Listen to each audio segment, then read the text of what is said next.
ഈശ്വര, ഇന്നും സൂര്യൻ എന്നെ പറ്റിച്ചു കളഞ്ഞു. മണി 12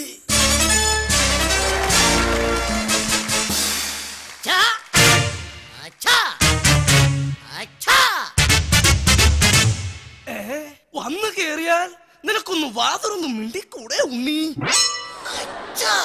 എന്ത് ജനിപ്പിച്ച സ്വന്തം തന്തയാണോടാ നീ അച്ഛന്ന് വിളിക്കുന്നത്? നാട്ടുകാര് കേട്ടാൽ ഇതിൽ പരം നാണക്കേട് വല്ലതും ഉണ്ടോ കുഞ്ഞേ? സോറി, ഞാൻ അറിഞ്ഞില്ല അച്ഛനൊരു വാടകയാണെന്ന്. ഇന്ന് കോടതിയിൽ വിധി പറയുന്ന ദിവസമായിരുന്നു. ആട്ടെ, എന്തായിരുന്നു വിധി? ഞാൻ പ്രതീക്ഷിച്ചതുപോലെ തന്നെ എന്റെ കക്ഷിയെ തൂക്കിക്കൊന്നു. കൊള്ളാം മോനെ, അച്ഛന് സന്തോഷമായടാ. 1000 കുറ്റവാളികൾ ശിക്ഷിക്കപ്പെട്ടാലും ഒരു നിരപരാധി പോലും രക്ഷപ്പെടരുത് മോനെ, രക്ഷപ്പെടരുത്. നിനക്കറിയോ, എന്റെ അച്ഛൻ നല്ലൊരു വക്കീലായിരുന്നു. കോടതി മുഴുവൻ വാദിച്ച് അവസാനം തളർവാദം വന്ന് ചത്തു. സന്ധ്യാസമയം വന്നു. ജാമ്യാപേക്ഷ നൽകിയിട്ടും നിലവിളക്ക് കത്തിച്ചുകൊണ്ട് പരോളിലിറങ്ങിയ എന്റെ ഭാര്യയെ ഇതുവരെ വന്നില്ല. മേപ്പടിയാന്റെ ഭാര്യയും എന്റെ മരുമകളുമായ അഡ്വക്കേറ്റ് കോമളം ഗോമതി ഹാജരുണ്ടോ? നീ ചോറുണ്ടോ? ഇല്ല. എന്നാൽ ഞാൻ പോയി ഉണ്ടേച്ച് വരാം.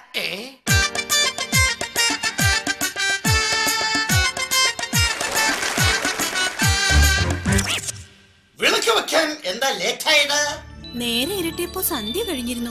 അപ്പൊ പിന്നെ വൈകിയാൽ താമസിക്കുമല്ലോ എന്ന് കരുതിയാ ലേറ്റ് ആയത്. ഭാര്യയ്ക്ക് ചില കടമകളുണ്ട്. എവിടെ ചേട്ടാ? എന്ത് കടലാമകള്? ചേട്ടാ, മഹാകവി പണ്ട് പാടിയിട്ടുണ്ട്. എന്നാന്ന്? രേഷ്മാരക്ഷിതി ബാല്യ, മറിയാരക്ഷിതി കൗമാരേ, ഷക്കീലാരക്ഷിതി വാർദ്ധക്യേ എന്നല്ലേ പ്രമാണം?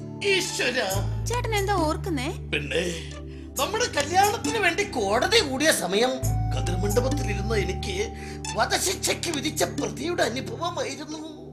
അങ്ങനെ ആദ്യമായി ഞാൻ ചേട്ടന്റെ റിമാൻഡിലായി. മണിയറയ്ക്കുള്ളിൽ ഒരാരാച്ചാര പോലെ ചേട്ടൻ ഇരുന്നു. അതെ, ആദ്യ രാത്രി തന്നെ എനിക്ക് മനസ്സിലായി എന്ത്? നിങ്ങൾ ഒരു കേസും ഇല്ലാത്ത വക്കീലാണെന്ന്. ഈ യൂണിഫോമിന്റെ വില നിനക്ക് അറിയാമോ? അത് വല്ല തുണിക്കടയിലും പോയി തിരക്കണം. 10 വർഷമായി ഞാനിത് അണിഞ്ഞിട്ട് അതിന്റെ നാറ്റം ഇങ്ങനെ അടിക്കുന്നുണ്ട്. സംസാരിക്കരുത്. സംസാരിച്ചാൽ നിന്റെ കൈ കൊണ്ട് ഞാൻ മരിക്കണ്ടെങ്കിൽ ഞാൻ കേറി പോകുന്നുണ്ടോ? നീ അകത്ത്. ഹലോ, അതെ. ഓക്കേ, അച്ഛാ, എന്താണ്? അറിഞ്ഞോ, അച്ഛന്റെ മകൾ എന്റെ കുഞ്ഞനിലെത്തി കോളേജിൽ നിന്നും ഡിപ്ലോമ എടുത്തു. ഈശ്വരാ, എന്ത് ചതിയാണ് അവൾ കാണിച്ചത്? അന്യന്റെ മുതലെടുക്കരുതെന്ന് ഞാൻ അവളെ പഠിപ്പിച്ചതല്ലേ മോനെ? ഇനി ഞാൻ നാട്ടുകാരുടെ മുഖത്തേക്ക് നോക്കും ഭഗവാനെ. അച്ഛാ, വേണ്ട, ഇനി ഒരു നിമിഷം പോലും നിങ്ങൾ എന്നെ കാണില്ല. പിന്നെ ഞാൻ ഈ വീടിന്റെ ഉത്തരത്തിലോ മച്ചിലോ കയറി അരുത്, ഒളിച്ചിരിക്കും.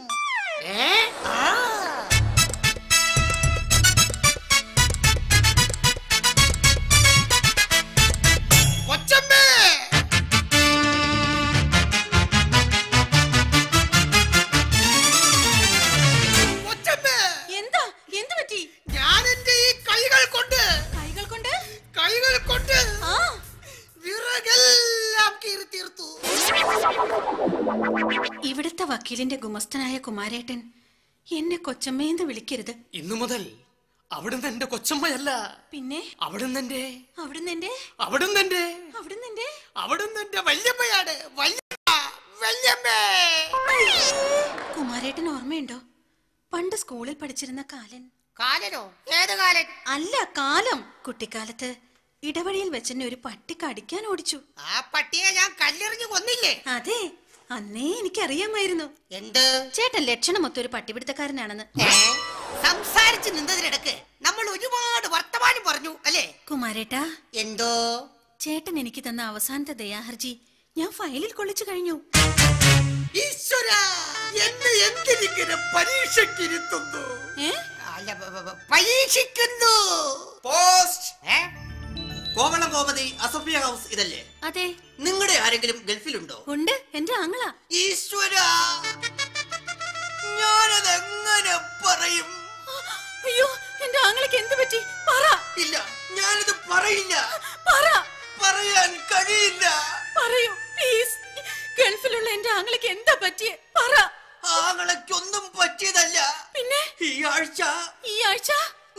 ഒരൊറ്റ ലെറ്റർ പോലും ഇല്ലല്ലോ ഭഗവാനെ. വെറുതെ ആശിപ്പിച്ചു. നിൽക്ക്. മിൽക്ക കേസില്ലാത്ത ദിവസം ഗുമസ്തൻ എന്താ ഇവിടെ കാര്യം? കേസില്ലെന്ന് ആര് പറഞ്ഞു? ഇവിടെ നല്ലൊരു കേസ് കെട്ടില്ലേ? അന്യന്റെ മുതലാഗ്രഹിക്കരുത് എന്നൊരു ചൊല്ലുണ്ട്. ഉള്ളവൻ ഇല്ലാത്തവന് കൊടുക്കണമെന്ന് മറ്റൊരു ചൊല്ലുണ്ട്. നീയും എന്റെ ഭാര്യയുമായി നിന്നപ്പോൾ എനിക്ക് എന്തോ തോന്നി.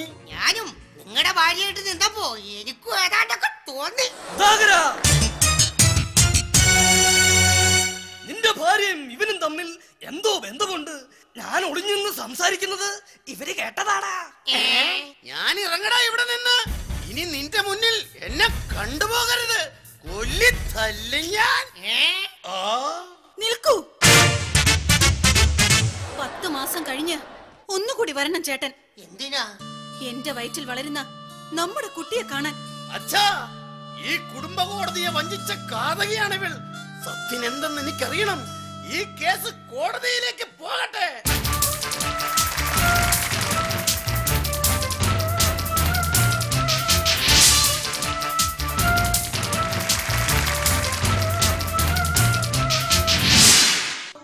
Order, order, order. Your honour, ഈ നിൽക്കുന്നവളും എന്റെ ഭാര്യയുമായ കോവളം ഗോമതി ഒരു വഞ്ചകയാണെന്ന് ഞാൻ കരുതുന്നു. That's all, Your Honor. I subjected, Your Honor. എന്നാന്ന്? Your Honor, ഇവിടെ ആരും തെറ്റുകാരായി ജനിക്കുന്നില്ല. ഇല്ലാന്നേ. ഈ നിൽക്കുന്ന സമൂഹമാണ് അതിന് കാരണം. തീർച്ചയായിട്ടും. I injection, Your Honor. എന്തൊക്കെയാണ് പറയണത്? Injection success. Proceed. ആയതിനാൽ ഭർത്താവിനെ വഞ്ചിച്ച് ഗർഭിണിയായ ഇവളെ ഇവനോടൊപ്പം പറഞ്ഞുവിടാൻ ബഹുമാനപ്പെട്ട കോടതിക്ക് ദയവുണ്ടാക്കണം. അമ്പടാ, അവസാനമായി പ്രദീപിനോട് ചോദിക്കാനും പറയാനും മറ്റൊക്കെ ഉണ്ടാ? ഉണ്ട്. ഈ കേസ് തേച്ചുമാച്ച് കളയാൻ പ്രതിയിൽ നിന്നും 5 ലക്ഷം രൂപ നിങ്ങൾ കൈക്കൂലി വാങ്ങിയില്ലേ? ഈ കേസ് തേച്ചുമാച്ച് കളയാൻ പ്രതിയിൽ നിന്നും 5 ലക്ഷം രൂപ നിങ്ങൾ കൈക്കൂലി വാങ്ങിയില്ലേ എന്ന് ഇടോ തന്നോടാ ചോദിക്കുന്നത്. എന്നോടാണ് ചോദിച്ചത്. ഞാൻ ഓർച്ചപ്പെട്ട ജഡ്ജിനോടായിരിക്കുന്നു. പ്രതി അടി. ബഹുമാനപ്പെട്ട കോടാലി, തള്ളയും കൊച്ചിനെയും ഞാൻ ഏറ്റെടുക്കാം. പക്ഷേ എനിക്ക് കിട്ടാനുള്ള സ്വത്ത് കിട്ടണം. ഈ കോടതിയിൽ അറിയപ്പെടുന്ന ഒരു വക്കീലാണ് ഈ നിൽക്കുന്ന കോവളം ഗോമതി. ആ തൊഴിലിനെ മാനിച്ചുകൊണ്ട് ഇവരുടെ വയറ്റിൽ വളരുന്ന കുട്ടിയുടെ അച്ഛന് 1 കോടി രൂപ ഈ കോടതി വിധിച്ചിരിക്കുന്നു. എന്റെ ഈശ്വര, 1 കോടി രൂപയോ? ബഹുമാനപ്പെട്ട കോടതി, ഈ കുട്ടിയുടെ അച്ഛൻ ഞാൻ തന്നെയാണ് പറ്റിച്ചേ. കള്ളം, കച്ചപ്പള്ളം. ഞാനാണ് കുട്ടിയുടെ അച്ഛൻ. ഞാനാണ് കുട്ടിയുടെ അച്ഛൻ. കുട്ടിയുടെ അച്ഛൻ ഞാനാണ്. അതെ, കുട്ടിയുടെ അച്ഛൻ ഞാൻ തന്നെയാണ്. സത്യം പറയാ, ഞാൻ തന്നെ കുട്ടിയുടെ അച്ഛൻ. അയ്യാ, കുട്ടിയുടെ അച്ഛൻ ഞാൻ ആയിക്കോട്ടെ അയ്യാ. കുട്ടിയുടെ അച്ഛൻ ഞാൻ തന്നെയാണ്.